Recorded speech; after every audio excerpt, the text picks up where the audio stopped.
Hello there, and welcome to the Sleepy Scholar. Tonight's journey takes us quietly into the living world as we explore the strange, beautiful, and surprising lives of animals. We'll drift from the deepest oceans to the highest mountains, meeting creatures that heal themselves, see in ways we cannot imagine, and cross vast distances with silent precision. Each story is a small window into how life adapts, endures, and finds its own rhythm of rest, even in the harshest places on Earth. If you enjoy these quiet explorations, consider subscribing so you can easily return here whenever you need to rest. For now, get comfortable, let your eyes grow heavy. Let's begin. There is a species of jellyfish that can, in essence, sidestep aging by resetting itself. The Turritopsis dohrnii, a creature no larger than a fingernail, possesses a remarkable escape from the usual finality of growing old. Most life moves in one direction, from youth to maturity to decline. This tiny jellyfish, however, holds the ability to reverse its own story. When faced with environmental stress, starvation, or old age, it does not simply perish. Instead, it can revert its cells back to their earliest stage, a polyp, effectively beginning its life cycle anew. It settles back onto the ocean floor, a new colony waiting to bud, from which it will be reborn as a genetically identical youthful adult. This process, known as transdifferentiation, is a perfect cellular reset. In the wild, it can still be eaten or injured like any other creature, but on a cellular level it can cheat time, becoming a silent, pulsing testament to renewal, drifting through the warm ocean currents, a living symbol of eternity. The axolotl can regenerate its lost limbs, its spinal cord, and even portions of its brain. This quiet, aquatic salamander, native only to a few lakes near Mexico City, carries an ancient biological secret.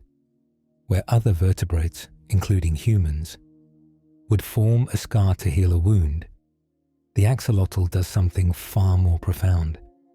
It summons stem cells to the site of the injury, and these cells patiently begin to rebuild what was lost, perfectly and without error. A new leg, complete with bone, muscle, and nerve, will grow back over weeks. It can repair a severed spine and regain full movement. This gentle creature, with its frilled gills and wide-set eyes, seems to hold a blueprint for creation, a quiet power that medicine dreams of understanding.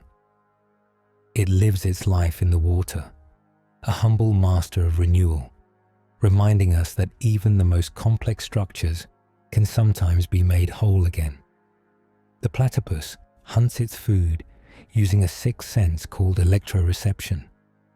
This remarkable creature, a mosaic of a duck's bill, a beaver's tail, and an otter's feet, already defies simple classification. It lives in the quiet rivers of Australia, a shy guardian of the waterways. When it dives, it closes its eyes, ears, and nostrils, effectively blinding itself to the outside world. But in the muddy riverbed, its soft, leathery bill comes alive. It is covered in tens of thousands of special receptors that can detect the tiny, faint electrical fields generated by the muscles of its prey.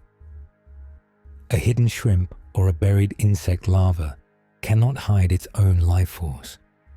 The platypus senses these electrical whispers in the dark, building a three-dimensional map of its surroundings. It is a form of perception that feels almost magical, a way of seeing the very spark of life in the silent, murky water. An octopus can instantly change both the color and the texture of its skin to vanish into its surroundings. This solitary, intelligent creature of the deep is a master of illusion. Its skin is a living canvas, embedded with thousands of specialized cells called chromatophores, which are tiny pigmented sacs that the octopus can expand or contract at will. In less than a second, it can shift from a conspicuous bright red to the mottled sandy pattern of the ocean floor. But it goes further, using other muscles in its skin to mimic the very texture of what it hides against, raising bumps to resemble a rough piece of coral or smoothing itself to imitate a stone. This is not just passive camouflage, it is an active, calculated disappearance.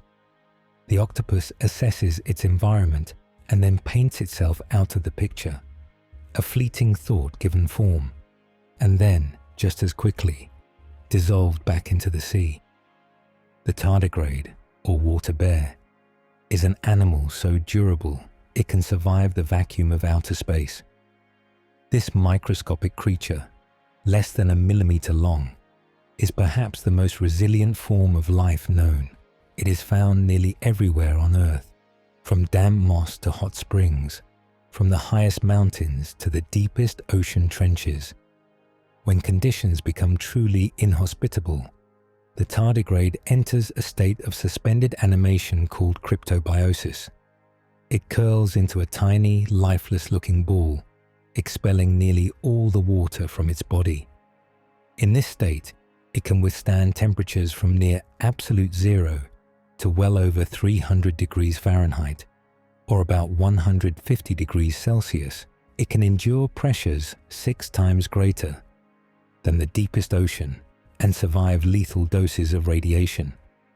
Then, when conditions improve, even decades later, it simply rehydrates and walks away, a tiny 8-legged testament to the sheer, stubborn persistence of life. The mantis shrimp possesses one of the most complex visual systems in the entire animal kingdom. While humans perceive the world using 3 types of color-receptive cone cells, this small, aggressive crustacean has 12. It sees a spectrum of colors that we can scarcely imagine, including multiple bands of ultraviolet light. Its eyes are mounted on stalks and can move independently, each eye possessing trinocular vision, meaning it can judge depth and distance on its own. It perceives different types of polarized light, a visual signal invisible to us, but used by many marine animals for communication. This creature does not just see the world. It experiences a reality of breathtaking psychedelic complexity. It perceives hidden messages in the light reflecting off its neighbors and navigates a world painted in a palette that remains a mystery to us, a vibrant, secret language written in light. Elephants communicate with one another using powerful, low-frequency rumbles that are too deep for the human ear to hear. These sounds, known as infrasound, are part of a rich and complex social language that holds their families together. The deep vibrations travel immense distances, passing easily through forests and grasslands for many miles or several kilometers. This allows scattered groups to coordinate their movements, to warn of danger, or to signal a readiness to mate. An elephant can not only hear these rumbles, but can also feel them, sensing the vibrations as they travel through the ground, picked up by their sensitive feet and trunk. It is a private channel of communication, a slow, resonant conversation happening just beneath the threshold of our own senses. It binds their herds in a web of connection, a deep, resonant pulse that echoes the ancient wisdom of their kind. The Arctic fox wears 2 different coats of fur, changing its color perfectly with the shifting seasons. This small, resourceful hunter lives in the vast, open tundra, a landscape of stark and dramatic change in the long, bright summer. The fox is draped in a coat of brown or gray, allowing it to blend seamlessly with the rocks and sparse vegetation as it hunts for lemmings and birds. But as the warmth fades and the first snows threaten, a transformation begins. Its body quietly prepares for the long winter. It sheds its summer fur, replacing it with a thick, pristine white coat. This new fur is not only perfect camouflage against the endless snow and ice, but it is also denser, providing superior insulation against the brutal cold. The fox becomes a ghost in the white landscape, a silent, patient survivor, perfectly attuned to the stark, beautiful rhythms of the polar world. Cuttlefish can communicate complex messages to one another by rapidly changing the patterns on their skin. These intelligent relatives of the octopus are masters of visual language, their bodies serving as dynamic billboards of intent. Using their network of chromatophore cells, they can create flowing bands, bold stripes, or intricate pulsating spots in a fraction of a second. These patterns are not random. They form a sophisticated grammar. A male might display bold, zebra-like stripes on one side of its body to warn off a rival, while simultaneously showing a gentle, mottled pattern on the other side to court a nearby female. They can signal aggression, a desire to mate, or a warning of a predator.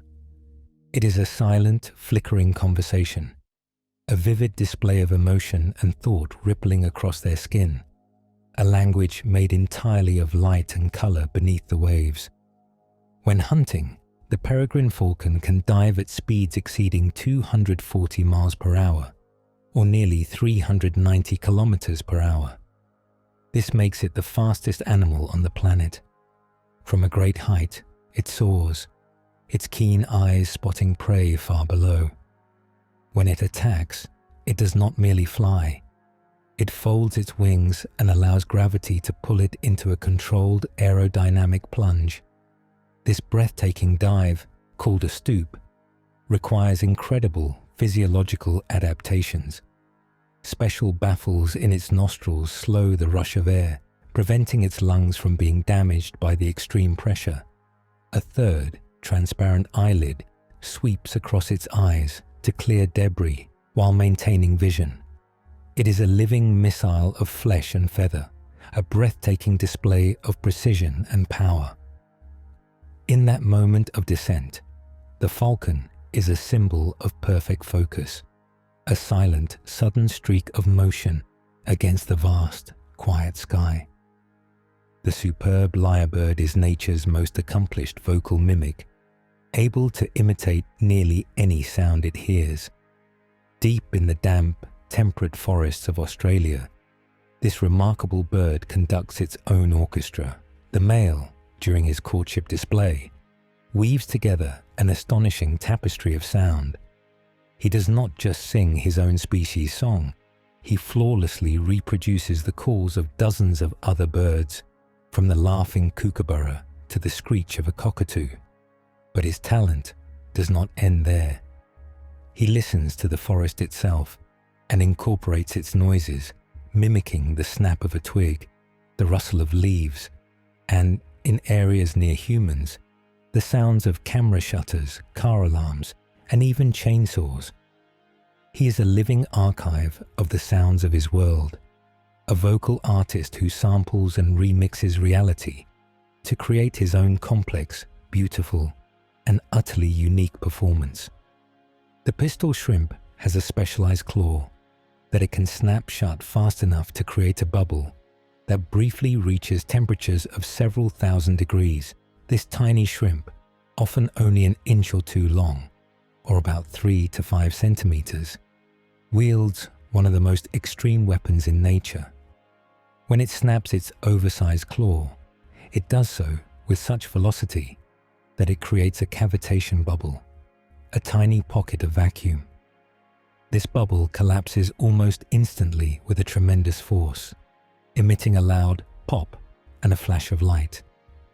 This implosion generates a shockwave that stuns or kills nearby prey, and for a fraction of a second, the temperature within that collapsing bubble can exceed 8,000 degrees Fahrenheit, or about 4,400 degrees Celsius.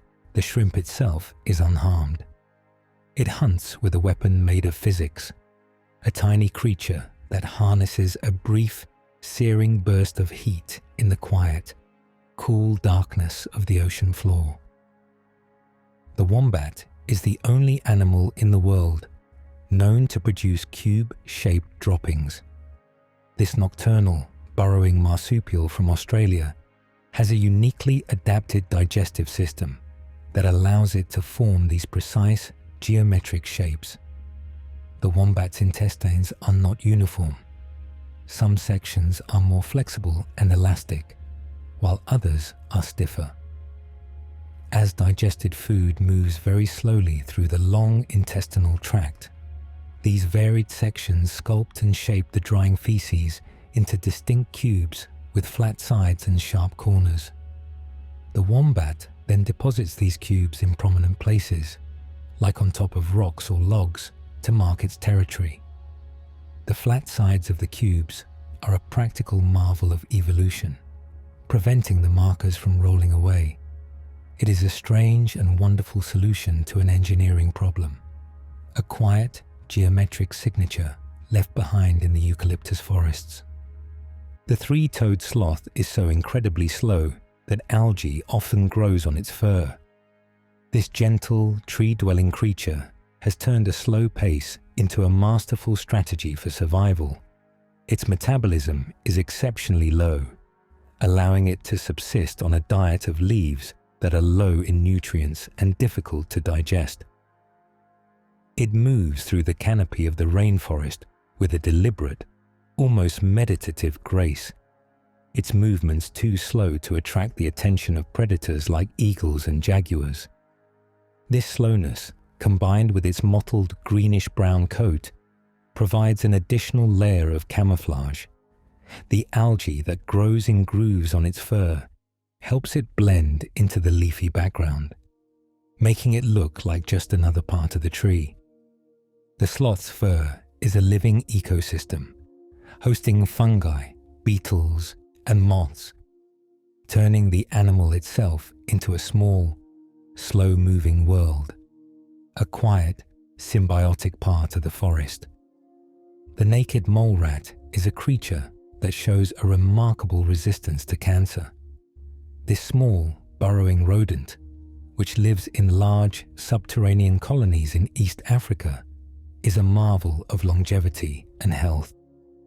Despite living for up to 30 years, an incredibly long time for a rodent, cancer is almost never observed in them. Their bodies have a unique defense mechanism. Their cells are exceptionally sensitive to overcrowding, a process called contact inhibition. If cells begin to multiply in a way that might lead to a tumor, this system triggers and stops the growth far earlier and more robustly than in other mammals. Furthermore, their bodies produce a special, complex sugar that gives their skin its elasticity, but also seems to act as a barrier, preventing cells from clustering together to form tumors. They live their long lives in the dark, quiet earth, holding a profound biological secret to health. Honeybees can communicate the exact location of a new food source by performing a complex waggle dance.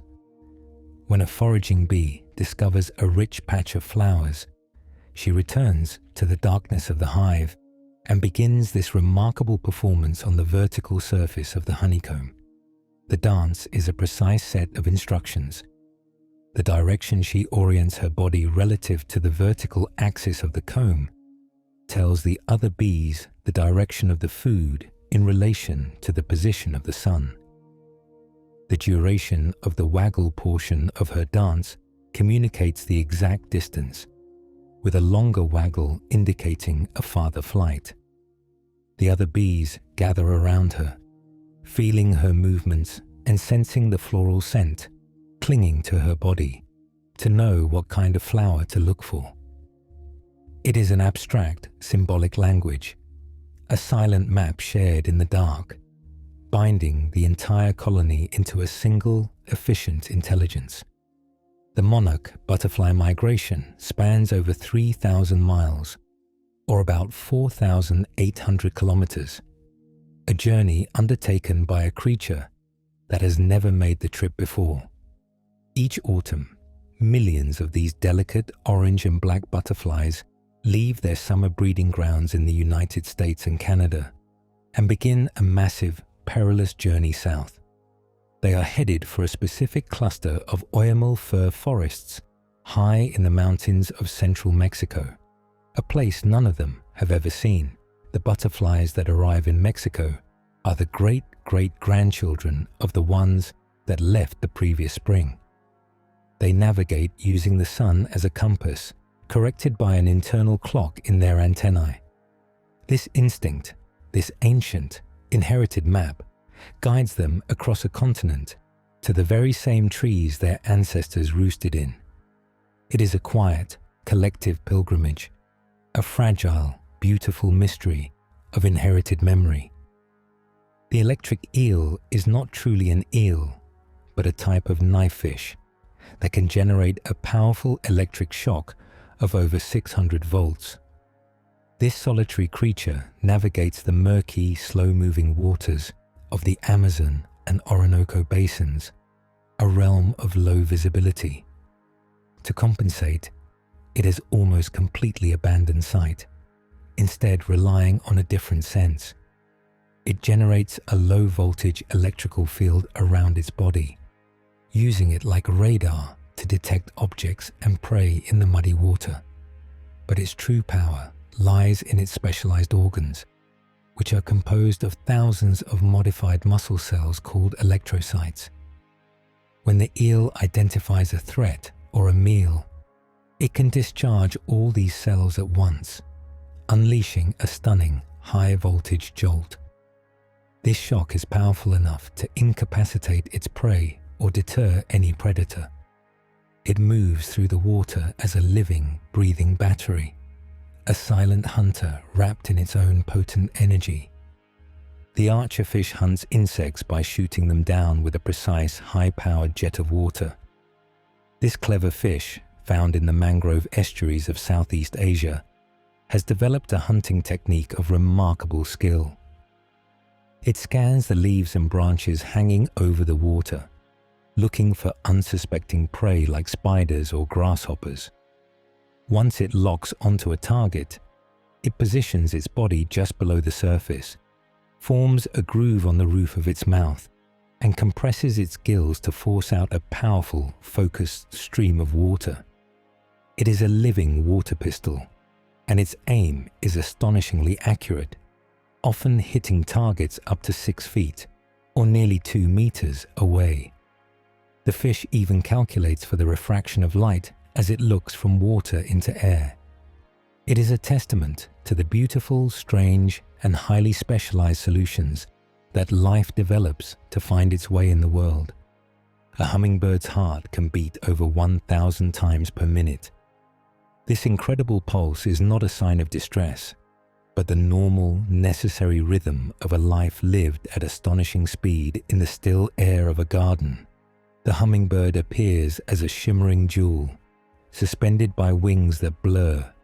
Beating over 70 times per second, this motion is a constant quest for nectar, the high-energy fuel required to power its tiny, furious engine. The heart, a marvel of efficiency, must pump oxygen-rich blood to these powerful muscles at a rate that seems biologically impossible. Yet, this high-speed existence holds a quiet secret. When the sun sets and the flowers close, the bird cannot feed. To survive the cool night, it enters a state of torpor, a profound hibernation, where its heart rate slows to a mere 50 beats per minute, a faint whisper of its daytime self. This delicate dance between extreme exertion and deep rest allows the hummingbird to endure, a fleeting, precious flame burning brightly against the stillness of the world. A cheetah's claws are semi-retractable, meaning they cannot be fully drawn back like a domestic cat's. This unique adaptation is a key to its incredible speed. While other felines keep their claws sharp for climbing and grappling, the cheetah's claws are designed for a different purpose. They remain exposed, acting like the spikes on the sprinter's shoe, constantly digging into the earth to provide superior grip and traction. This allows the cheetah to make explosive accelerations and sharp, high-speed turns on the open savanna. A crucial advantage when chasing agile prey, the claws are a compromise. They are blunter and less effective as weapons, but they are the essential tools that allow the cheetah to become the fastest land animal on Earth. They are the permanent, unhidden connection between the cat and the ground, a testament to a life built not for stealthy climbing, but for the pure, breathtaking pursuit of speed. The common cuckoo engages in a remarkable survival strategy known as brood parasitism. This bird has evolved to lay its eggs in the nests of other, unsuspecting bird species. The female cuckoo is a master of timing and mimicry. She will wait patiently, watching a host bird, such as a reed warbler, lay its own clutch. When the host is away, the cuckoo quickly swoops in, removes one of the host's eggs, and deposits her own in its place. Her egg is often a close visual match to the host's eggs, a clever deception to ensure it is accepted. The cuckoo chick, upon hatching, often instinctively pushes the other eggs or nestlings out of the nest. This ensures it receives all the food and attention from its unwitting foster parents. It is a stark, silent drama of nature, a specialized path of survival that has been perfected over countless generations. The long, spiraling tusk of the narwhal is actually a single, elongated tooth that can grow up to 10 feet, or about 3 meters in length. This magnificent tusk, found almost exclusively in males, grows directly through the whale's upper lip. For centuries, its purpose was a profound mystery. It is not used for fighting or breaking ice. Instead, modern science has revealed it to be an extraordinary sensory organ. The tusk is filled with millions of nerve endings that connect to the narwhal's brain, and its porous surface allows seawater to enter tiny channels inside. This system is believed to detect subtle changes in the environment, such as water temperature, pressure, and, most importantly, the salinity or salt content, which helps the whale find its prey and navigate the Arctic waters. It is a living, sensitive probe, a tooth that has evolved to feel and taste the ocean itself. A gecko can cling to and climb up perfectly smooth surfaces, even glass, using the power of intermolecular forces. This seemingly gravity-defying feat is a masterpiece of nanoscale engineering. The gecko's toes are not sticky or covered in a suction cup. Instead, they are coated in millions of microscopic, hair-like structures called setae. Each of these tiny setae is further split into hundreds of even smaller, spatula-shaped tips. This incredible branching structure creates an enormous surface area. When the gecko places its foot, these billions of tiny tips get so close to the wall that they interact with its molecules through a subtle quantum force known as the van der Waals force. It is the same gentle, cumulative attraction that holds liquids and solids together. The gecko, in essence, is sticking to the wall using the fundamental physics of the universe, a silent, powerful bond at an invisible scale. The African dung beetle can navigate in a straight line by observing the faint, pearly glow of the Milky Way galaxy. This humble insect faces a difficult task. After sculpting a ball of dung, it must roll it away as quickly as possible in a straight line to escape competitors. But in the pitch black of a moonless night, orientation is a challenge. Researchers discovered that these beetles climb atop their dung balls and perform a small orientation dance, looking up at the sky. They are able to see the broad, bright stripe of our galaxy and use it as a celestial compass, a fixed line of light to keep their bearings. They are the only known animal, besides humans, to use the Milky Way for navigation. They are tiny, earthbound travelers, yet their eyes are fixed upon the cosmos, finding their path home by the light of distant stars. The male bowerbird builds an intricate structure known as a bower, not as a nest, but purely to attract a mate. This bird is one of nature's most dedicated artists. Deep in the forests of Australia and New Guinea, he constructs his avenue or maypole-like bower from twigs and grass. This is only the beginning of his work. He then meticulously decorates his creation, a process that can take weeks. He becomes an obsessive collector, seeking out objects that fit a very specific aesthetic. He may gather hundreds of blue iridescent beetle wings, bright purple berries, colourful feathers, or even man-made objects like bottle caps and pieces of glass, arranging them in a way that is most visually appealing. The female bowerbirds then visit these galleries, judging the males not on their plumage, but on the quality of their art. It is a quiet competition of architectural skill and aesthetic judgment, a courtship based entirely on beauty. The male emperor penguin endures the Antarctic winter to incubate his single egg. After the female lays the egg, she transfers it to the male's feet and begins a long, arduous journey back to the sea to feed for the next 2 months during the darkest, coldest part of the year. The male is left alone with his task. He does not eat.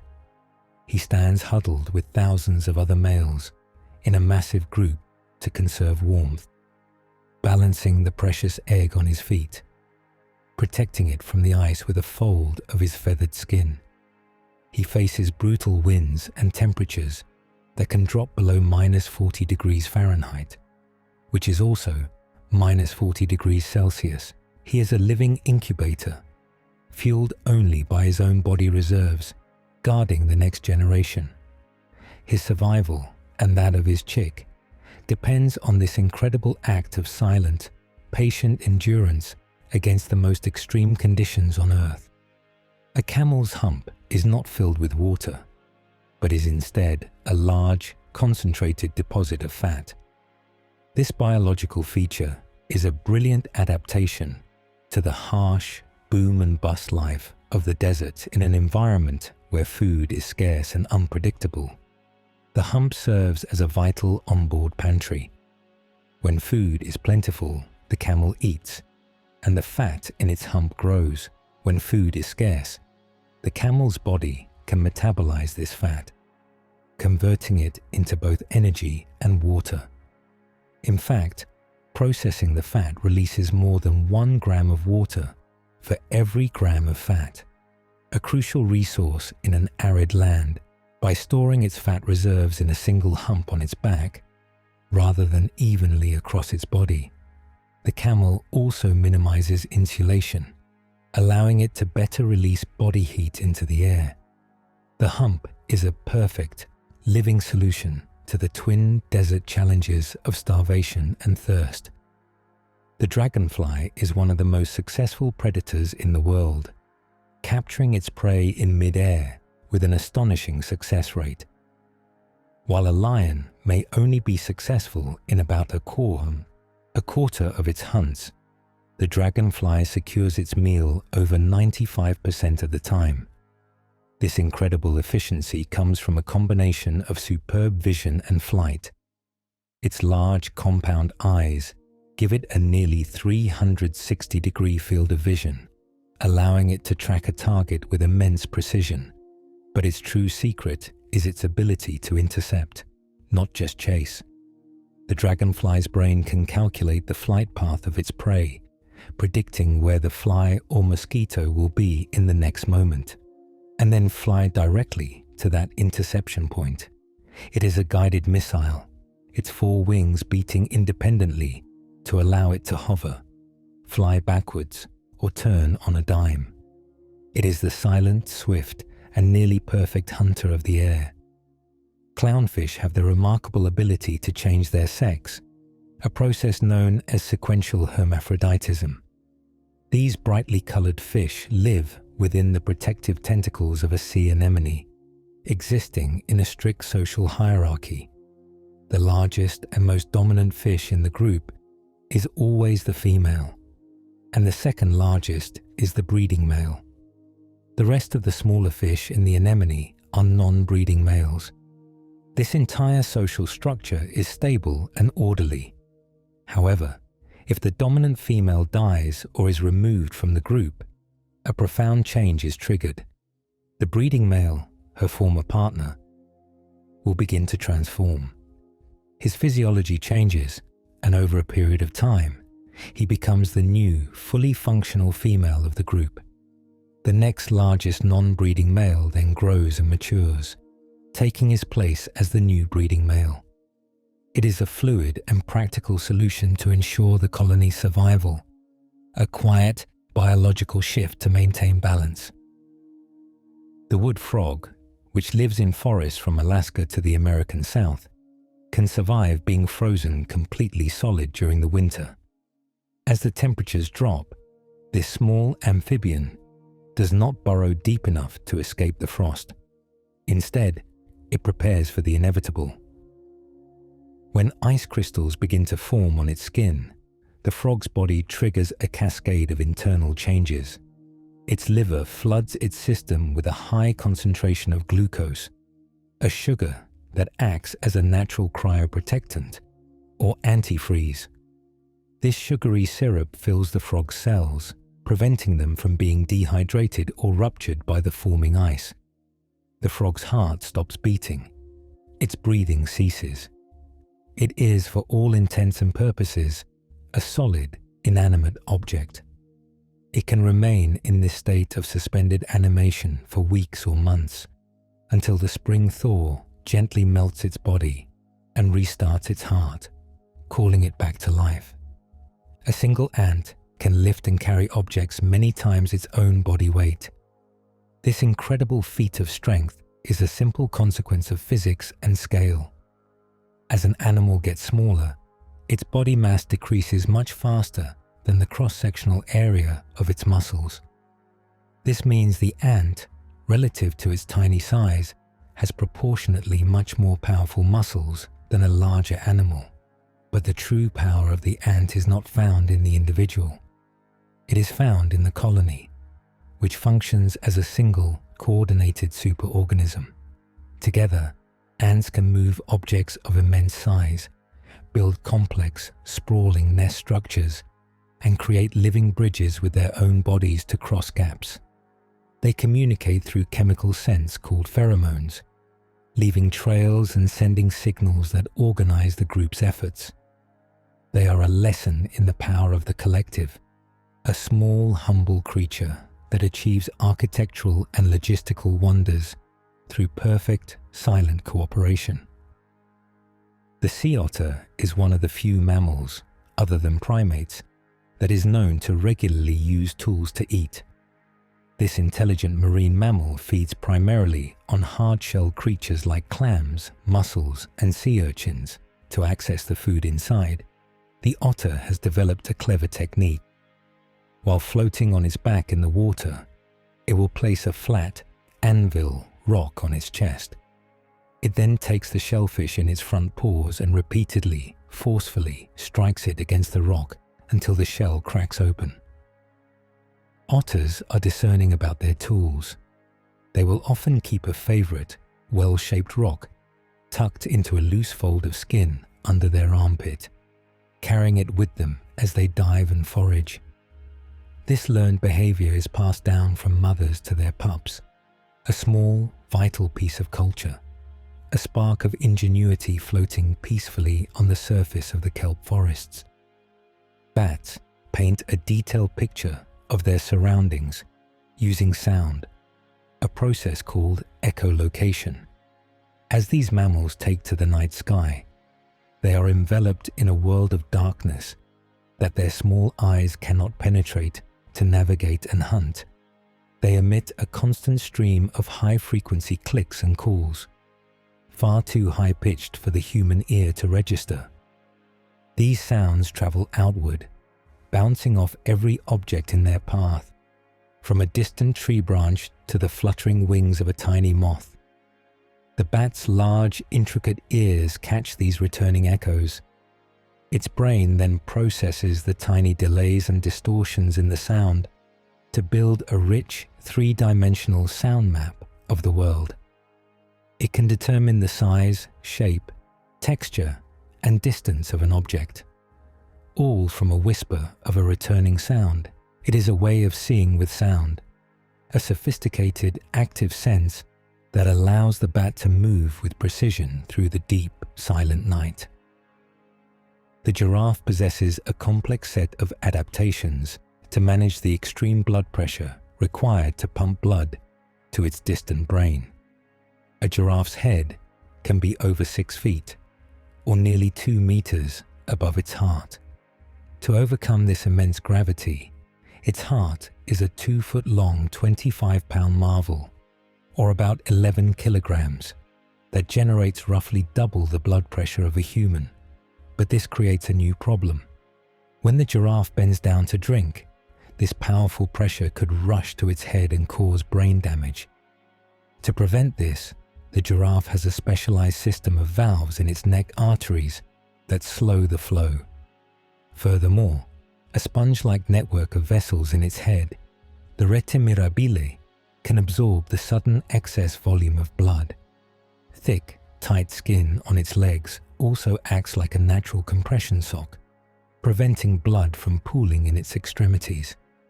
It is a quiet, perfect system of internal engineering.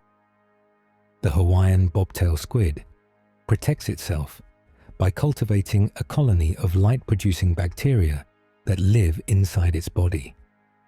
This small, nocturnal squid hunts in the shallow moonlit waters, where its body would normally cast a telltale shadow, alerting predators hunting from below. To solve this, the squid employs a strategy of symbiotic camouflage called counter-illumination. It has a special light organ on its underside that houses a pure culture of the bioluminescent bacteria. Vibrio fischeri. The squid actively recruits these bacteria from the seawater. At night, it controls the brightness of this bacterial glow, matching it perfectly to the intensity of the moonlight and starlight filtering down from the surface. This effectively erases its own shadow, rendering it invisible against the brighter water above. It is a living, breathing invisibility cloak, a perfect partnership between two different species. The wandering albatross can fly for thousands of miles across the open ocean, often without flapping its wings for hours at a time. This magnificent bird, which has the largest wingspan in the world, stretching up to 11 feet, or over 3 meters, is a true master of the wind. It has evolved to use a technique called dynamic soaring. It glides at high speed down the slope of one ocean wave, gaining momentum, and then uses that speed to soar back up into the wind, gaining height. By angling its wings, it is lifted by the wind, rising high before turning and repeating the process. It is a continuous, graceful figure eight, a dance between gravity and air pressure that requires almost no muscular effort. Its wings can even lock at the shoulder, allowing it to hold them open effortlessly. It is a life spent in near perpetual motion, a quiet, solitary guardian of the vast, empty seas. The beaver is an ecosystem engineer, a creature whose instinct to build radically reshapes its entire environment. The sound of running water is an irresistible trigger for the beaver, compelling it to build using its powerful front teeth. It fells trees and gnaws branches, dragging them into a stream to construct a dam. It meticulously weaves these sticks together and plasters them with mud and stones. This dam slows the water, creating a deep, still pond. This pond is the beaver's fortress. It provides protection from predators and allows the beaver to build its lodge in the center. With a safe, underwater entrance. But the dam's influence spreads far wider.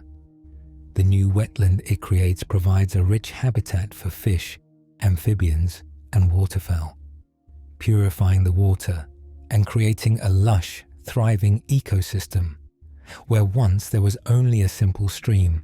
The beaver, driven by a quiet, ancient instinct, becomes a creator of new worlds.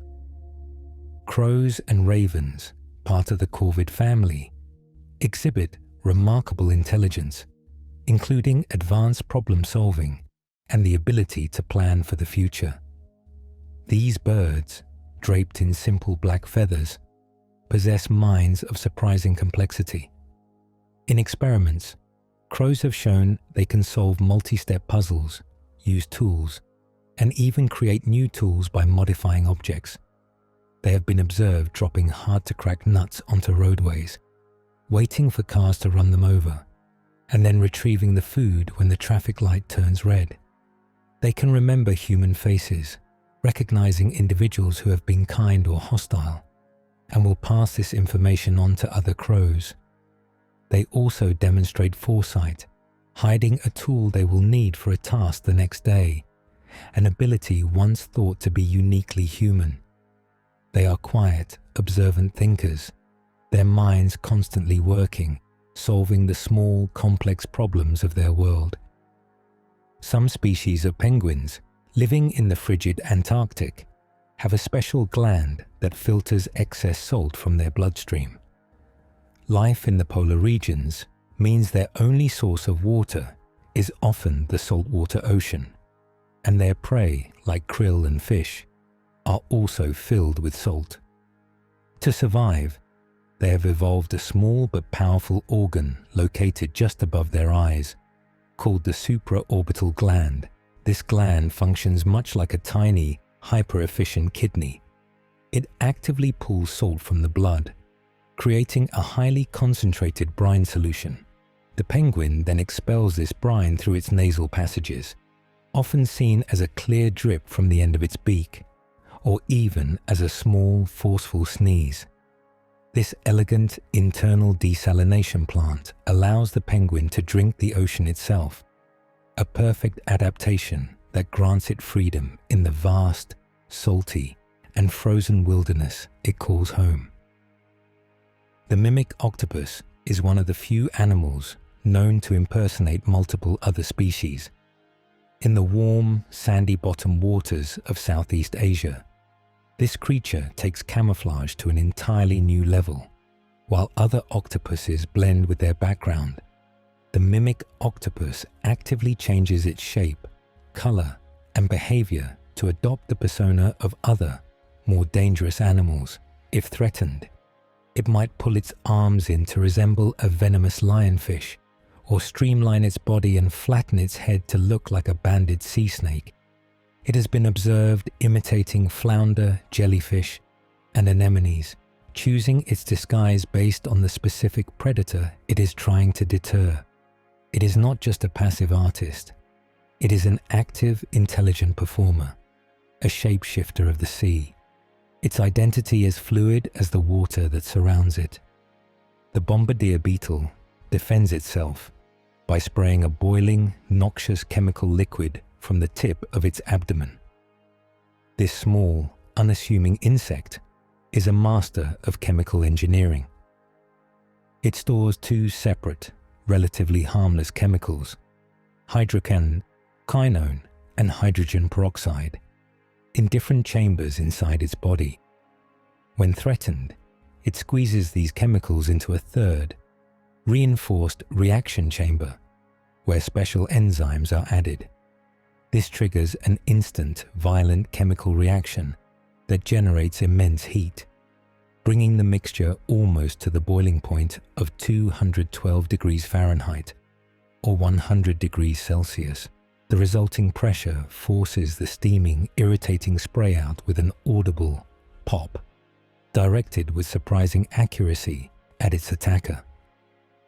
It is a dramatic, explosive defense, a tiny alchemist that has harnessed the power of chemistry to create a moment of sudden, hot, and effective surprise. The green sea turtle can navigate thousands of miles across the open ocean to return to the exact beach where it was born.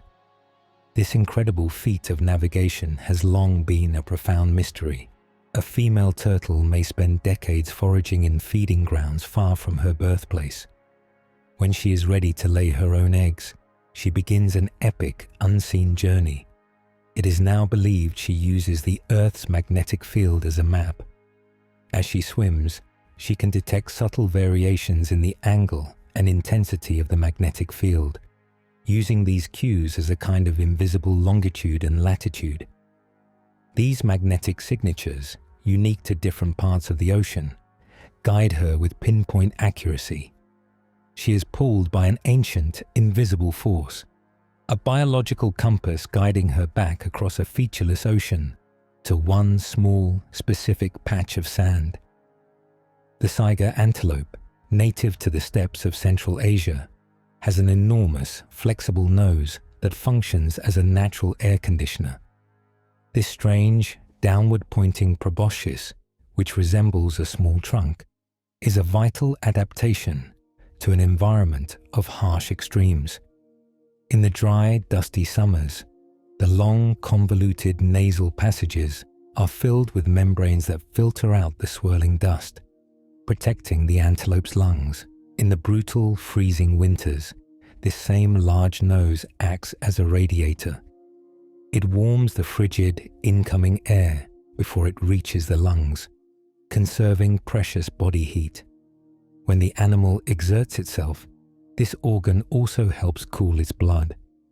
This unusual, oversized nose is a perfect, all-in-one climate control system, a beautiful, strange solution to the challenge of breathing in an unforgiving world. The male seahorse is the animal kingdom's only true father, as he is the one who becomes pregnant and gives birth to the young. The courtship of seahorses is a graceful, slow dance that can last for days. When they are ready, the female deposits her eggs, often hundreds of them, into a specialized brood pouch on the male's abdomen.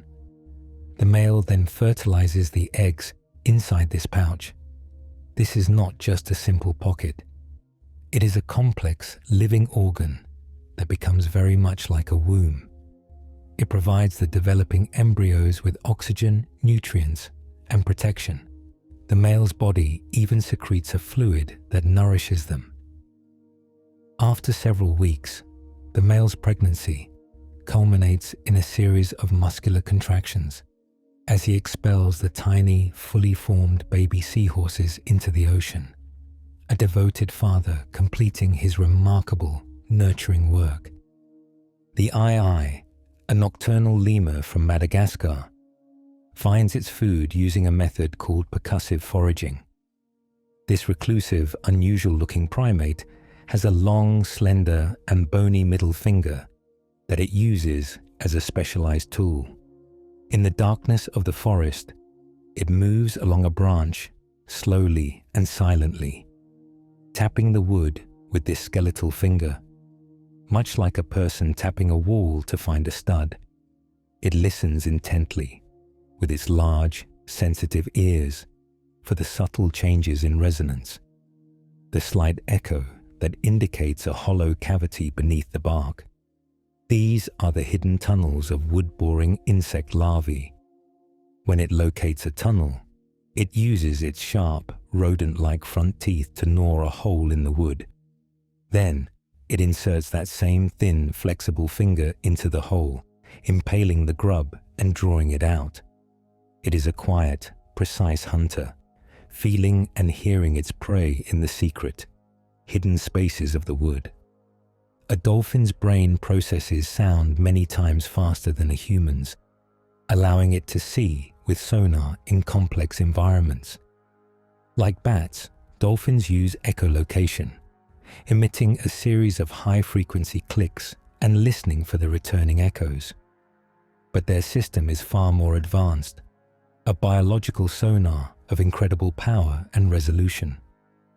The returning sound is not just heard, it is processed as a complex, three-dimensional image A dolphin can see the exact size, shape, and density of an object. It can distinguish between different species of fish and even detect a small coin buried under a foot of sand, or about 30 centimeters. This sonic vision is so detailed that dolphins can share a mental image, mimicking the echolocation signals of another dolphin to understand what it is seeing. It is a rich, vibrant world built entirely of sound, a different way of perceiving reality. The star-nosed mole lives in a world of touch, its bizarre-looking nose containing one of the most sensitive organs in the animal kingdom. This small, burrowing mammal, found in the wet, marshy soils of North America, is functionally blind. Its world is defined not by light, but by what it can feel. Its star is a ring of 22 fleshy, pink, and incredibly mobile tentacles, or rays, that surround its snout. This organ is not for smelling.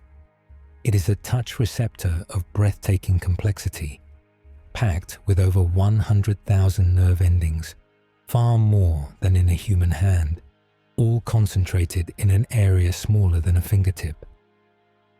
The mole constantly presses these rays against the earth, creating a detailed touch map of its surroundings.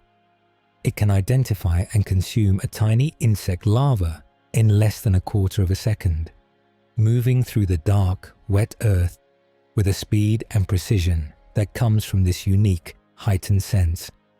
The glass frog of the Central and South American rainforests has skin that is almost completely transparent. During the day, this small, nocturnal amphibian sleeps on the underside of a broad green leaf.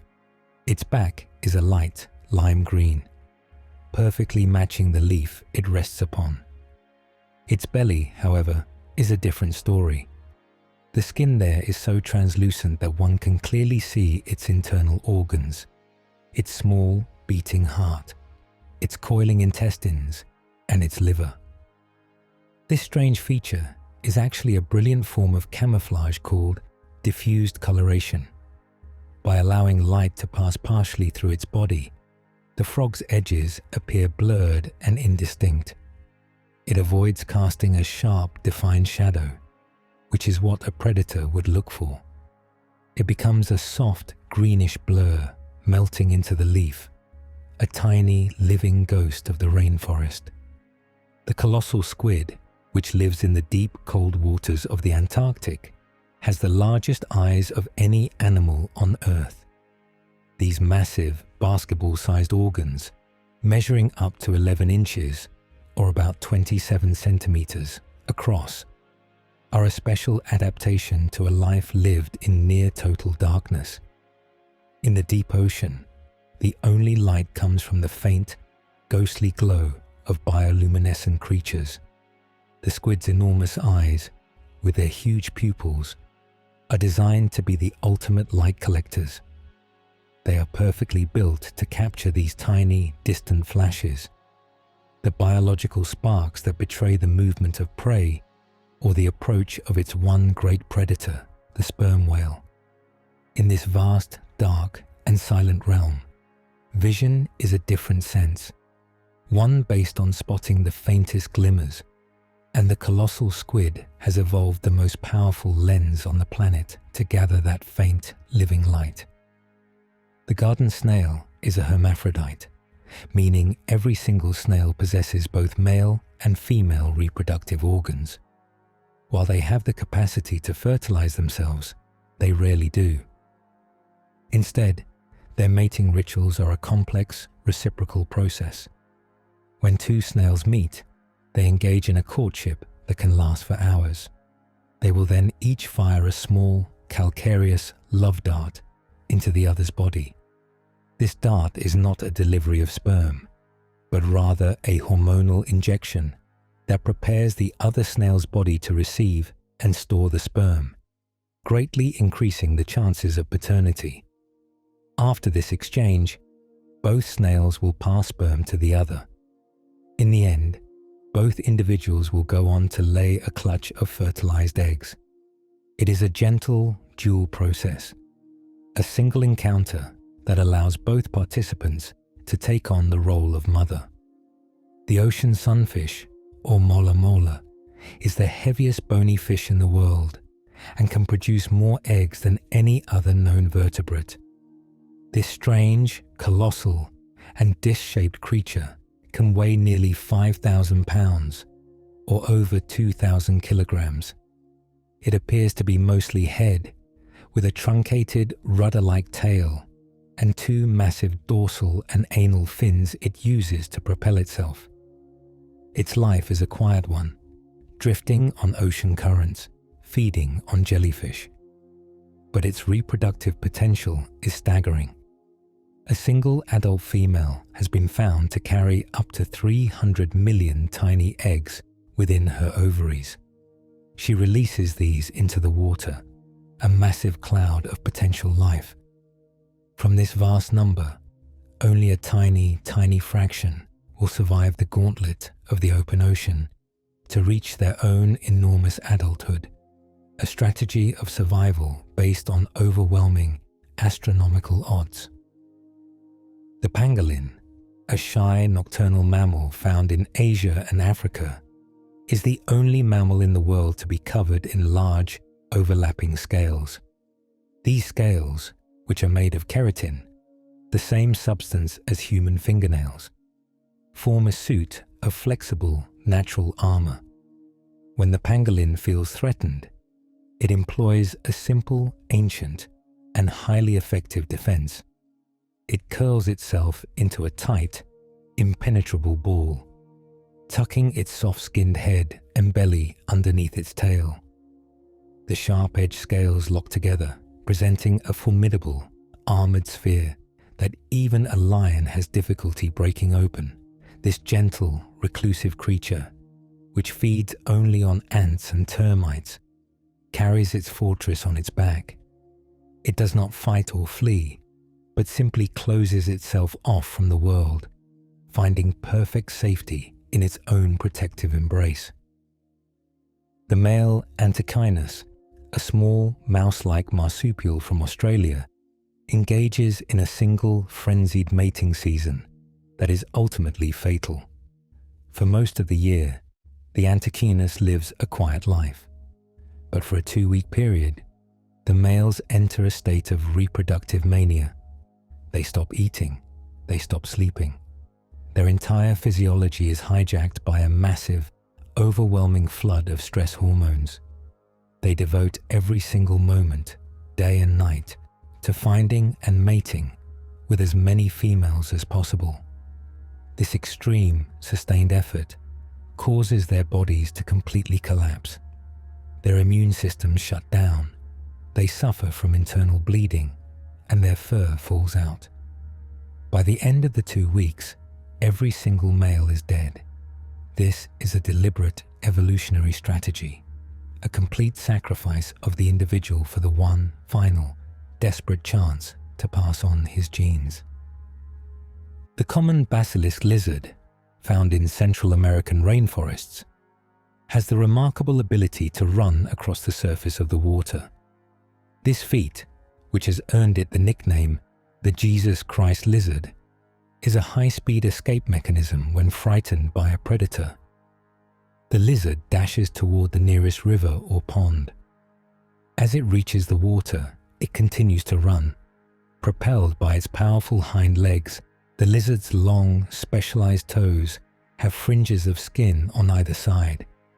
When its foot slaps the water, these fringes unfurl, creating a larger surface area and trapping a small pocket of air.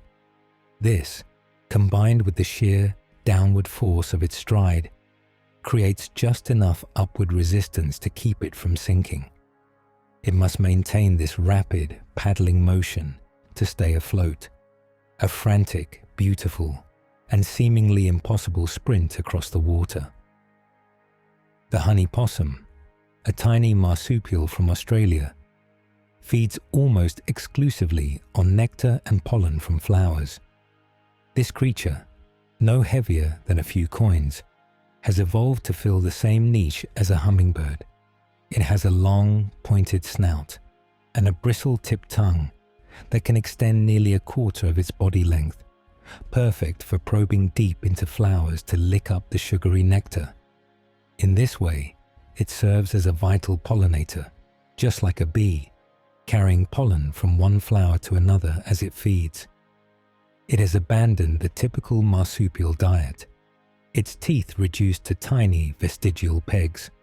Its life is a gentle, nocturnal search for blossoms, a small, furry specialist, perfectly designed for a sweet, liquid diet, a mammal that lives the life of an insect. The secretary bird, a large bird of prey from the African savanna, is a terrestrial hunter that kills its prey by stomping on it. Unlike eagles that hunt from the sky, the secretary bird stalks through the grasslands on its long crane-like legs. Its primary prey is snakes, including venomous vipers and cobras. When it finds one, it engages in a swift, coordinated attack.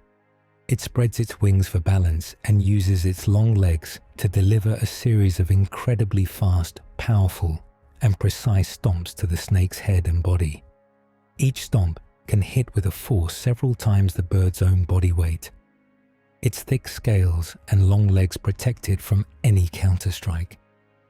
It is a hunter that has traded aerial agility for a powerful, percussive, and grounded form of combat, a unique and effective warrior of the savanna. A reindeer's eyes change color, shifting from a deep golden brown in the summer to a rich, dark blue in the winter. This remarkable transformation is an adaptation to the extreme light conditions of the Arctic. In the bright, continuous daylight of the polar summer, the golden brown surface, the tapetum lucidum, reflects most of the light back out of the eye, preventing the reindeer's vision from being overwhelmed. But in the long, dark winter, with its perpetual twilight, the eye must gather every possible photon of light. The reindeer's eye changes its internal pressure, which compresses the collagen fibers in the tapetum. This compression alters its optical properties, causing it to reflect blue light instead of yellow. This blue reflecting surface scatters less light, increasing the sensitivity of the reindeer's retina. It is a living biological adjustment, a quiet internal shift to see more clearly in the long blue polar night. The ostrich has eyes that are larger than its own brain. This flightless giant of the African savanna lives in a world defined by the horizon, standing up to 9 feet tall or nearly 3 meters. It relies on its vision as its primary defense against lions and hyenas. Its massive eyes, measuring about 2 inches across or 5 centimeters, are the largest of any land animal. They are set on either side of its small head to provide a panoramic view of the grasslands, allowing it to spot movement from incredible distances. This priority of sight over complex thought is a survival strategy honed over millions of years. The ostrich does not need to outthink the predator. It simply needs to see it first. It is a sentinel of the plains, a creature built around the singular, watchful act of witnessing the world. The hippopotamus secretes a natural red-colored sunscreen that protects its skin from the harsh African sun. Although these massive mammals spend much of their day submerged in water to stay cool, their skin is actually quite sensitive and prone to drying out and burning. To combat this, special glands beneath their skin produce a thick, oily fluid known as blood sweat, though it is neither blood nor sweat. Initially clear, the liquid turns a rusty red within minutes and eventually brown. This unique secretion acts as a powerful shield, absorbing ultraviolet light to prevent sunburn and inhibiting the growth of bacteria to keep wounds clean. It allows the hippo to exist comfortably in the river and on the baking mud banks, wrapped in its own protective chemical embrace, safe from the searing heat of the tropical day. Koalas have fingerprints that are almost indistinguishable from those of humans. This slow-moving marsupial, which spends its life clinging to the branches of eucalyptus trees, has evolved friction ridges on its fingers and palms that are remarkably similar to our own. These ridges, with their unique loops and whorls, serve a practical purpose. They increase grip and sensitivity, allowing the koala to carefully select the best leaves and hold on to rough bark. Under a microscope, even trained experts can struggle to tell the difference between the print of a koala and that of a person. It is a strange and beautiful coincidence of evolution, a shared trait across millions of years of separation. It suggests a quiet, tactile connection between us and this gentle tree dweller, a shared signature written into the skin of our hands. The polar bear actually has black skin underneath its thick, white fur. While it appears to be a pristine white to blend in with the Arctic ice, the polar bear is a master of manipulating light and heat. Its fur is not white pigment. The individual hairs are actually transparent and hollow. They scatter and reflect visible light, creating the illusion of whiteness, much like snow itself. Beneath this optical trick lies the bear's true skin, which is jet black. This dark color is essential for absorbing the sun's heat. On a sunny day in the frozen north, the sunlight passes through the clear fur and is soaked up by the black skin, warming the bear. It is a creature of hidden contrast, a solar collector walking through the ice, wrapped in a blanket of light. A kangaroo uses its tendons like giant, elastic springs to hop with incredible efficiency. When a kangaroo moves, it does not rely solely on muscular effort to lift its heavy body with each jump. Instead, it utilizes the massive tendons in its hind legs. As the animal lands, these tendons stretch under the weight, storing potential energy like a drawn bow as it pushes off for the next hop. That energy is released, catapulting the kangaroo forward and upward. This mechanism is so efficient that, at high speeds, a kangaroo burns less energy than it does at slow speeds. It is a form of locomotion that works with gravity rather than against it, a rhythmic, bouncing gait that allows it to cross the vast, red distances of the Australian outback with a seemingly effortless grace. The flamingo eats with its head upside down to filter food from the water. This iconic pink bird wades through shallow alkaline lakes, searching for brine shrimp and blue-green algae to feed. It inverts its long, flexible neck, placing its beak into the water so that the top of its bill is facing the bottom of the lake. This beak is a specialized tool, lined with comb-like structures called lamellae. As the flamingo pumps its tongue like a piston, muddy water is sucked in and then pushed out through these combs, trapping the tiny, nutritious morsels inside. The bird's pink coloration comes directly from the beta-carotene pigments found in this food. It is a creature shaped and colored by its diet, a living filter that turns the mud of the lake into the vibrant beauty of its feathers. A blue whale's heart is the size of a small car and beats only a few times per minute when it dives. This leviathan, the largest animal to ever exist on Earth, operates on a scale that is hard to fathom. Its heart alone weighs around 400 pounds or 180 kilograms. Its arteries are so wide that a human could swim through them. Despite this immense size, the whale is a creature of slow, deliberate rhythms. When it dives deep into the ocean to feed, its heart rate slows dramatically to conserve oxygen, sometimes beating as slowly as 2 times per minute. This slow, thunderous pulse pushes blood through a body that can stretch to 100 feet or 30 meters. It is the deep, booming drum of the ocean, a heavy, slow rhythm echoing in the crushing dark. Capybaras are known as nature's ottoman because so many other animals peacefully sit on them. These giant rodents, native to South America, possess a temperament of profound calm. They are semi-aquatic, often found resting on riverbanks, and they seem to radiate a sense of safety that attracts a wide variety of other species. Birds, monkeys, and even turtles have been observed perching on the broad, flat backs of resting capybaras. This tolerance is likely due to their social nature. Capybaras live in large groups and are accustomed to close contact. They do not react with aggression or fear to these small hitchhikers. They simply exist, solid and still, providing a warm, living island of peace in the bustling ecosystem of the wetlands, a gentle giant that accepts the world exactly as it is.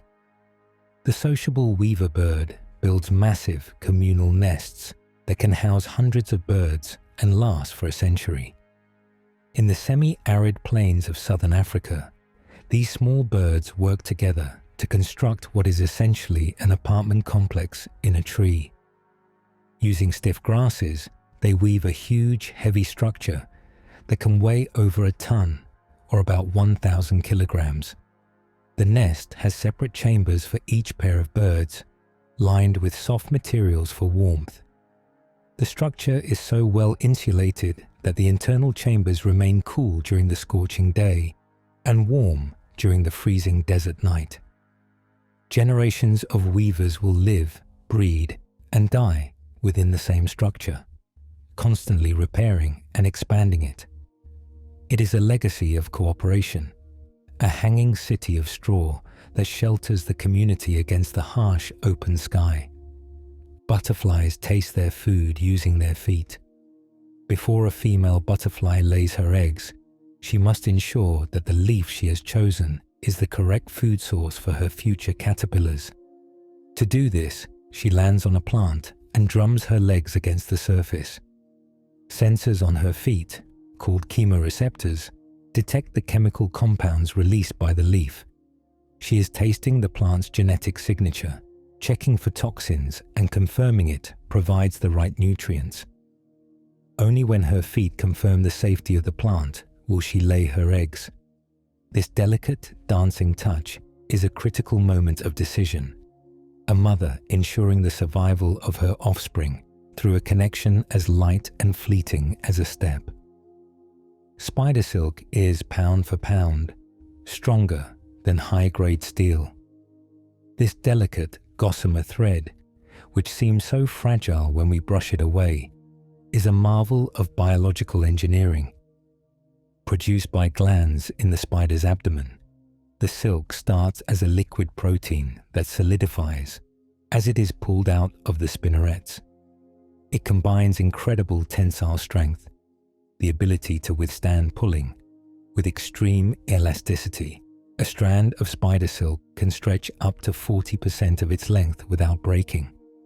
If we could scale it up to the thickness of a pencil, a rope of spider silk could stop a Boeing 747 in flight. It is a material of paradoxes, created in the quiet corner of a garden, combining the softness of fabric with the durability of metal. Sharks do not have smooth skin, but are covered in tiny, tooth-like scales called dermal denticles. If you were to touch a shark, it would feel like sandpaper. These microscopic structures, made of the same hard material as teeth, are shaped like miniature hydrofoils. They are aligned perfectly to reduce drag and friction as the shark swims. They channel the water efficiently over the shark's body, allowing it to move silently and swiftly, with minimal energy. These denticles also provide a tough, flexible armor that protects the shark from parasites and injury. The shark is literally clothed in teeth, a design so effective that engineers have copied it to create faster swimsuits and ship hulls. It is a skin built for speed, a surface honed by the ocean itself to slice through the water. Parrotfish produce much of the white sand found on tropical beaches.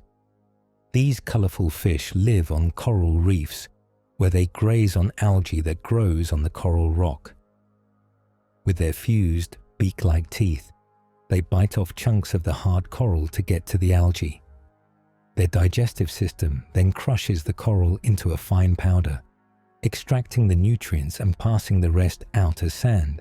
A single large parrotfish can produce nearly a ton, or about 900 kilograms, of sand per year. The pristine white beaches we admire are, in large part, the result of the parrotfish's endless grazing. They are the quiet architects of the shoreline, transforming the hard reef into the soft, powdery beds that line the ocean's edge. Some flatworms, known as planarians, can regenerate their entire bodies from just a tiny fragment. These simple-looking worms glide quietly along the bottoms of ponds and streams, but inside them lies one of the most astonishing powers in the animal world. If a planarian is cut into pieces, each small fragment can rebuild all that was lost: a new head with eyes, a new tail, and every organ in between. Its body is filled with versatile stem cells that remain ready throughout its life to become whatever is needed. There is no scar, no sign of damage, only a slow, patient return to wholeness. Because of this constant renewal, scientists believe planarians may not age in the way we do at all. They are living whispers of biological possibility, quiet reminders that in some corners of the natural world, even being broken is not the end of the story, but the beginning of becoming whole again. The shoebill stork can stand absolutely motionless for hours while hunting. Standing over 4 feet tall, or roughly 1.2 meters, in the swamps of East Africa, this bird looks like a prehistoric statue. It possesses a massive shoe-shaped bill that gives it a formidable appearance. But its hunting strategy is one of supreme patience. It finds a spot in the reeds and freezes, staring intently into the murky water. It does not twitch. It does not shift its weight. It becomes a part of the landscape. It waits for a lungfish or a young crocodile to surface for air. Only then does it break its stillness, collapsing forward with terrifying speed to snatch its prey. It is a master of the pause, a creature that understands that sometimes the most powerful action is to do absolutely nothing at all. Sperm whales sleep vertically, drifting in the water like giant, suspended pillars. When these deep-diving titans need to rest, they do not lie flat near the surface. Instead, they turn their bodies upright, nose pointing toward the surface or the depths, and enter a state of suspended animation. Entire pods have been observed hanging this way, bobbing just below the waves, silent and still. During this time, they take short, structured naps that last for 10 to 15 minutes. They are non-responsive to passing boats or divers, lost in a deep, buoyant slumber. It is a surreal, otherworldly sight, a forest of massive, living columns drifting in the blue void, resting between their journeys into the abyss. The quokka, a small marsupial from Western Australia, has a facial structure that makes it look like it is constantly smiling. This cheerful appearance has earned it the title of the world's happiest animal. Living primarily on Rottnest Island, where they have few natural predators, quokkas are remarkably friendly and curious, often approaching humans without fear. The smile is a result of their muscular anatomy and the shape of their mouth, which rests in an upward curve. While it is not an emotional expression in the human sense, it perfectly matches their docile and inquisitive nature. They hop through the scrub, foraging for leaves and grasses, carrying an expression of perpetual delight. They are a reminder of the innocent charm of the natural world, a small, furry creature that seems to greet existence with a grin. Alpacas communicate with each other through a soft, gentle humming sound.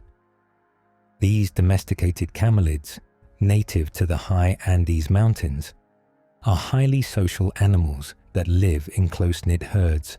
The hum is their primary way of staying connected.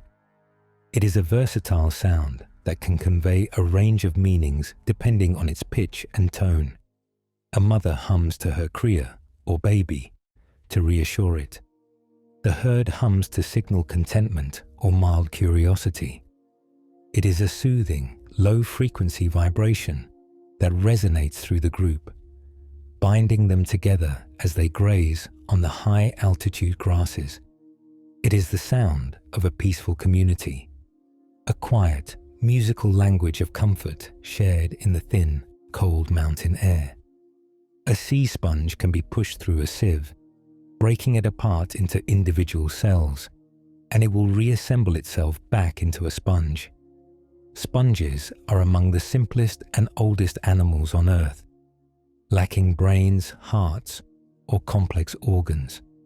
Their cells are not bound together as rigidly as ours. If a sponge is mechanically separated, the isolated cells will survive. Over time, they will begin to move and find one another, recognizing their own kind.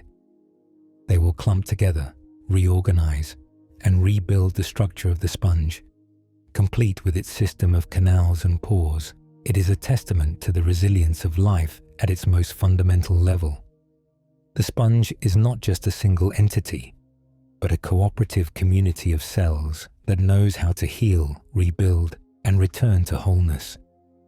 The leafy sea dragon uses perfect camouflage to look exactly like floating seaweed. Found only in the southern waters of Australia, this relative of the seahorse is a masterpiece of deception. Its body is adorned with long, leaf-like protrusions that are not used for swimming, but serve only to break up its outline. It moves slowly, drifting with the current, using tiny, transparent fins that are almost impossible to see. Its color changes to match the kelp and seagrass of its habitat. To a predator or to a diver, it appears to be nothing more than a piece of detached vegetation swaying in the ocean swell. It is a creature that survives by vanishing, dissolving its identity into the rhythm and texture of its home. The barn owl flies in almost total silence, a ghostly hunter perfectly adapted for stealth, while the wings of most birds create a whooshing sound as they cut through the air. The barn owl's feathers are different. The leading edge of its wing has a serrated, comb-like fringe that breaks up the turbulence of the air, while the surface of the feathers is covered in a soft, velvet-like pile that absorbs noise. This allows it to swoop down on its prey without a whisper of warning, but its silence is matched by its hearing. The barn owl has asymmetrical ears, with one located higher on its head than the other. This uneven placement allows the owl to pinpoint the exact vertical and horizontal location of a sound, creating a three-dimensional audio map of the mouse scurrying in the grass below. It is a master of the quiet night, a silent shadow that navigates by the faintest rustle in the dark. The male white-spotted pufferfish creates intricate geometric crop circles in the sand at the bottom of the ocean to attract a mate. This small fish, measuring only about 5 inches or 12 centimeters, works tirelessly for days to build his masterpiece. He uses his fins to plow the sand, creating a symmetrical pattern of ridges and valleys that radiate outward from a central circle. The final structure can be over 6 feet, or nearly 2 meters in diameter, dwarfing its creator.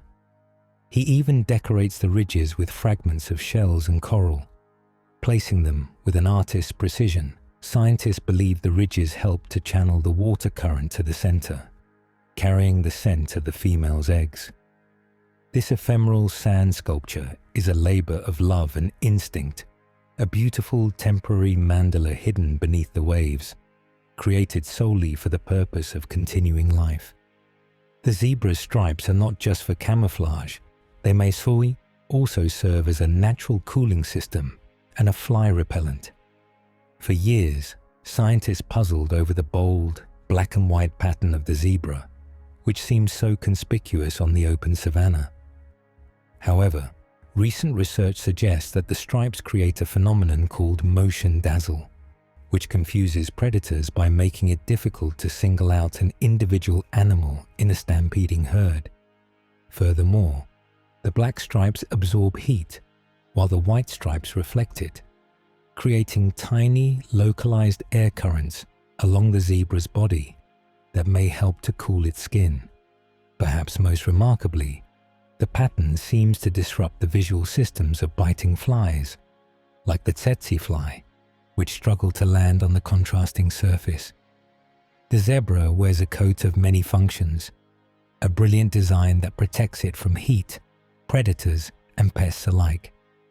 The leaf sheep is a sea slug that can photosynthesize like a plant. This tiny, adorable marine creature, which looks remarkably like a cartoon sheep with green, leafy appendages, feeds on algae. But instead of digesting the algae completely, it extracts the chloroplasts, the parts of the cell that turn sunlight into energy, and incorporates them into its own body. This process, known as kleptoplasty, allows the leaf sheep to borrow some of the sun's power for a while. The stolen chloroplasts can keep working inside its body for days, sometimes weeks, giving it an extra trickle of energy from sunlight, though it still needs to graze on algae to survive. It is one of the few non-plant organisms on Earth capable of this feat. It blurs the line between animal and vegetable, a tiny, grazing creature that has learned to feed, in part, on the light of the sun itself. The thorny devil, a lizard found in the arid deserts of Australia, drinks water through its feet. In the parched landscape where it lives, standing water is a rarity to survive. This lizard has evolved a skin texture covered in microscopic, capillary-like channels. When the thorny devil stands in a puddle, or even on damp sand, or when dew collects on its back in the cool morning, these tiny grooves draw the water upwards across its body, defying gravity. The water is wicked towards the corners of the lizard's mouth, allowing it to drink without ever lowering its head. It essentially wears a suit of straws, a skin designed to harvest every precious drop of moisture from its dry, unforgiving environment. It is a master of hydraulic engineering, a patient survivor that lets the water come to it. The snow leopard uses its massive, thick tail as a blanket to survive the freezing temperatures of the high mountains. This elusive ghost of the mountains lives in some of the harshest terrain on Earth, patrolling the rocky peaks of Central Asia. Its tail is almost as long as its body, providing essential balance as it leaps across wide chasms and navigates steep, icy ledges. But when the leopard rests, curling up on the cold stone, it wraps this luxurious fur-covered limb around its body, covering its nose and mouth. The tail traps a layer of warm air, protecting the leopard's lungs from the biting cold and conserving body heat. It is a built-in sleeping bag, a comforting embrace that allows this solitary hunter to sleep peacefully amidst the snow and the howling winds of the roof of the world. The alpine swift can stay airborne for over 6 months without ever touching the ground. These remarkable birds are masters of the sky, spending almost their entire lives on the wing. They hunt for insects in midair. They drink by skimming the surface of lakes, and they even mate while flying. Most incredibly, they sleep while flying. By shutting down half of their brain at a time, or by taking tiny micronaps, they can maintain their flight and navigation while getting the rest they need. When they migrate from Europe to Africa, They enter a state of perpetual motion, a life lived entirely in the currents of the wind.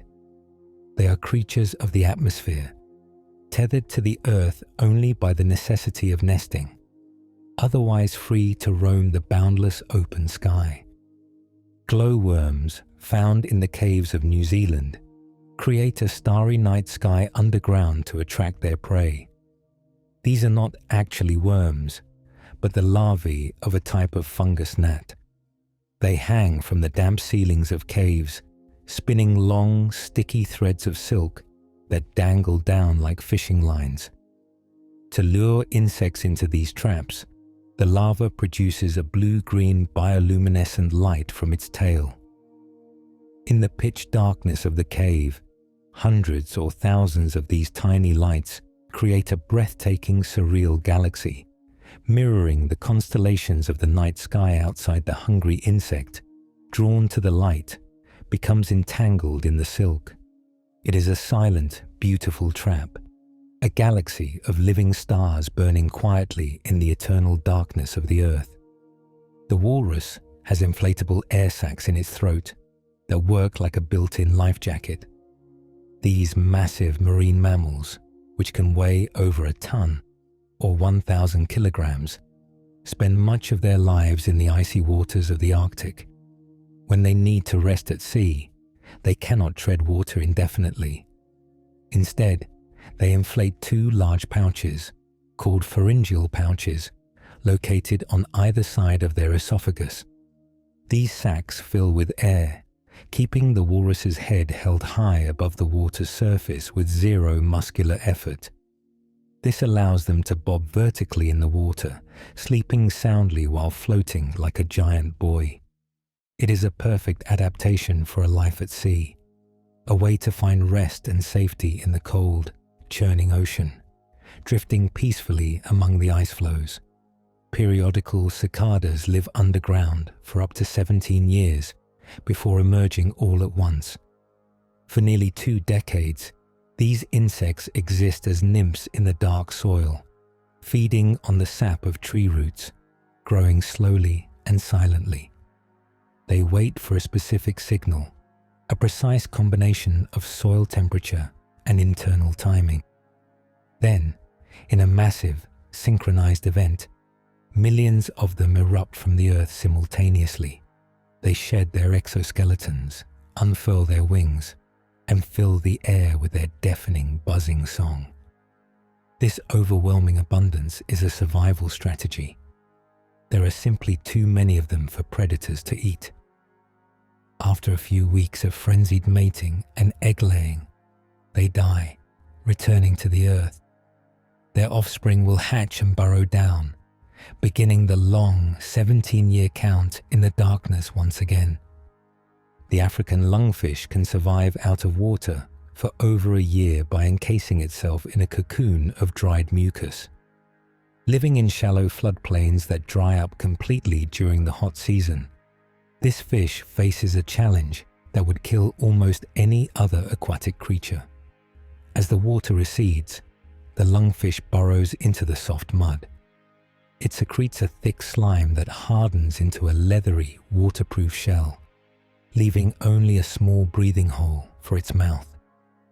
Inside this cocoon, its metabolism slows to a near halt, a state known as estivation. It breathes air using its primitive lungs, digesting its own muscle tissue to survive. It waits in the baked, cracked earth, a sleeping relic, until the rains return to dissolve its casing and set it free, a fish resurrected by the water.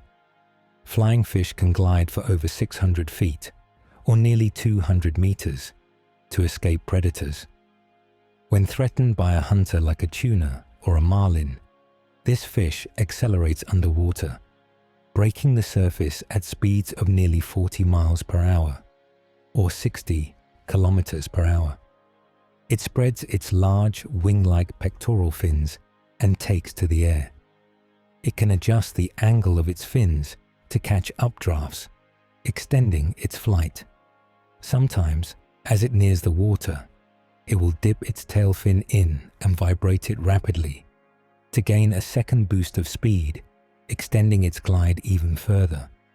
It is a desperate, beautiful leap for survival, a moment where a creature of the deep briefly claims the sky, blurring the boundary between the ocean and the air. The hoatzin is a bird whose chicks are born with claws on their wings. Native to the Amazon and Orinoco basins, this bird is a prehistoric throwback, often called the stink bird, due to its unique digestive system. While the adults look like somewhat scruffy, colorful pheasants, the chicks possess a remarkable ancient feature. On the leading edge of each wing, they have two functional claws.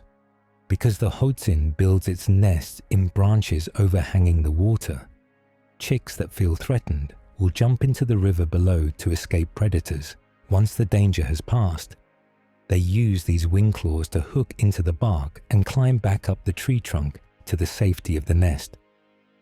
These claws disappear as the bird matures, a fleeting glimpse of their dinosaur ancestry that aids their survival only in their most vulnerable youth. The pistol shrimp and the goby fish share a perfect roommate agreement. The shrimp is an excellent digger, capable of excavating and maintaining a deep, safe burrow in the sand. However, the shrimp has very poor eyesight and is vulnerable to predators when it is outside working. The goby fish, on the other hand, has keen eyesight but cannot dig a burrow. They form a partnership. The shrimp digs the home and allows the fish to live in it. In return, the goby acts as a sentry. When they are outside, the shrimp keeps one antenna touching the fish's tail at all times. If the goby sees danger, it twitches its tail, and both animals instantly dart into the safety of the burrow. It is a life of mutual dependence, a blind builder and a sighted guard living together in the sand. The sea angel is a transparent, swimming sea slug that moves with a graceful, flapping motion.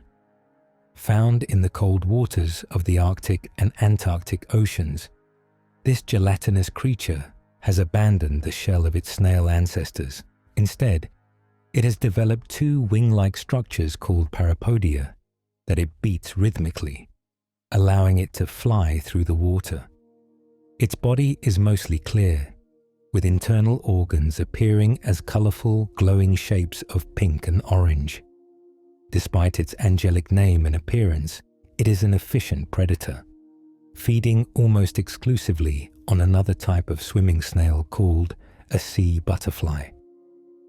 It drifts through the polar seas, a tiny, ethereal spirit of the water, pulsing with a slow, hypnotic rhythm in the freezing dark.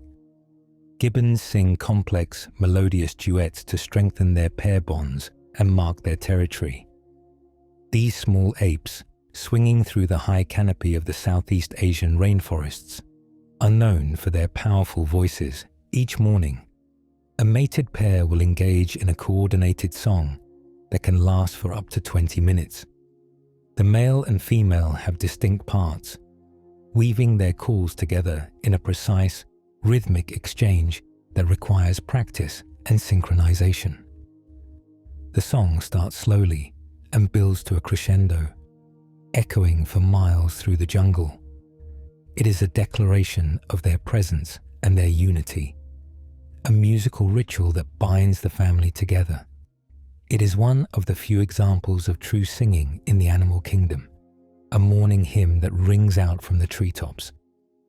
The mudskipper is a fish that spends the majority of its life on land. Living in the intertidal mudflats of mangroves, this creature has adapted to an amphibious existence. It has strong, muscular pectoral fins that it uses like crutches to walk, skip, and even climb tree roots. To breathe out of water, it holds a reserve of water in its enlarged gill chambers. Much like a diver carries a tank of air, it must constantly roll its eyes back into its head to keep them moist. Mudskippers defend territories, court mates, and hunt for food on the mud, only retreating to their water-filled burrows when the tide comes in or when they are threatened. They are a living glimpse into the ancient transition from water to land, a fish that has decided to walk. The Arctic woolly bear moth can spend years as a caterpillar before becoming a moth. Living in the high Arctic, the growing season is so short that the caterpillar cannot consume enough food in one summer to pupate. Instead, it eats as much as it can and then freezes solid during the long, dark winter. Its body produces natural cryoprotectants that protect its cells from ice damage. It thaws out in the spring, eats a little more, and freezes again. This cycle repeats again and again for years, until it has finally gathered enough energy to pupate. Only then does it spin a cocoon, transform into a moth, mate, and die within a few days. It is a life of immense patience, a tiny creature that endures repeated frozen stasis for a brief, fleeting moment of flight. The box jellyfish has 24 eyes, grouped into 4 clusters, which give it a 360-degree view of its surroundings. Unlike most jellyfish that simply drift, the box jellyfish is an active hunter that can swim rapidly. Its eyes are not just simple light sensors. Some of them have lenses, corneas, and retinas, similar to human eyes. This allows them to see images and navigate around obstacles, avoiding the roots of mangroves where they hunt for small fish. What makes this truly baffling is that the jellyfish has no brain to process this visual information. Instead, it uses a decentralized nerve ring to interpret the signals. It is a creature that sees the world with a sophisticated gaze, yet processes that reality in a way that remains a profound mystery to science. The decorator crab actively camouflages itself by attaching living organisms to its shell. This crustacean is a master of disguise, but it does not rely on its own biology to hide. Instead, it uses its environment. Its shell is covered in special hook-like bristles, similar to Velcro.